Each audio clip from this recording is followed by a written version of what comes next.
বাংলাদেশ ক্রিকেটে ফের শুরু হচ্ছে নতুন অধ্যায়। চমৎকার প্রত্যাবর্তনের মিশেলে বিসিবি ঘোষণা করেছে ওয়েস্ট ইন্ডিজের বিপক্ষে ৩ ম্যাচের টি-20 স্কোয়াড। ইনজুরি কাটিয়ে ফিরেছেন অধিনায়ক লিটন দাস, আবার বাদ পড়েছেন এক সময়ের নির্ভরযোগ্য অলরাউন্ডার সাইফুদ্দিন। সুযোগ পেয়েছেন ফর্মে থাকা তরুণরা, আর মাঠে ঝড় তুলতে তৈরি সাইফ হাসান। এই স্কোয়াডে আছে নতুন ভারসাম্য, নতুন বিশ্বাস আর এক অঘোষিত বার্তা। এই দল মাঠে নামবে শুধুই জয়ের জন্য। চলুন জেনে আসি কেমন হলো সেই তারুণ্য ও অভিজ্ঞতার মিশেলে গড়া টাইগার বাহিনী।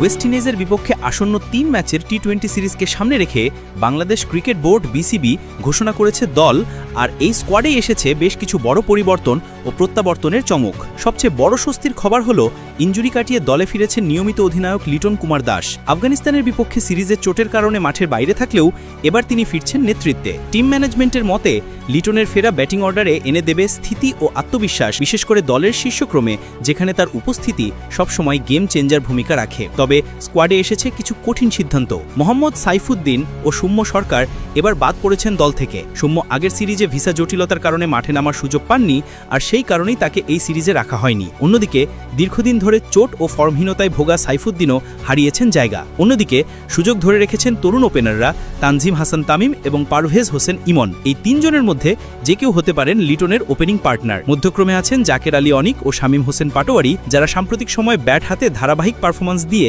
নির্বাচকদের আস্থা অর্জন করেছেন। অলরাউন্ডার বিভাগে রয়েছেন মাহেদী হাসান, যিনি ব্যাট ও বল দুই দিকেই দলের জন্য সমান কার্যকর। স্পিন আক্রমণে এবারও নজর থাকবে তরুণ রিশাদ হোসেনের দিকে, যিনি সাম্প্রতিক সময়ে অসাধারণ লেগ স্পিন বোলিং করে দলের আস্থা অর্জন করেছেন। তার সঙ্গে থাকবেন অভিজ্ঞ বাঁ হাতি স্পিনার নাসুম আহমেদ। পেস আক্রমণে নেতৃত্বে দেবেন মুস্তাফিজুর রহমান, তাকে সাপোর্ট দেবেন তাসকিন আহমেদ, শরীফুল ইসলাম এবং তানজিম হাসান সাকিব। এই ৩ জনের গতিময় বোলিংই হতে পারে বাংলাদেশের সবচেয়ে বড় অস্ত্র। চট্টগ্রামের বীরশ্রেষ্ঠ মতিউর রহমান স্টেডিয়ামে অনুষ্ঠিত হবে ৩টি ম্যাচই। প্রথম ম্যাচ ২৭ অক্টোবর, দ্বিতীয় ম্যাচ ২৯ অক্টোবর এবং সিরিজের শেষ ম্যাচ ৩১ অক্টোবর।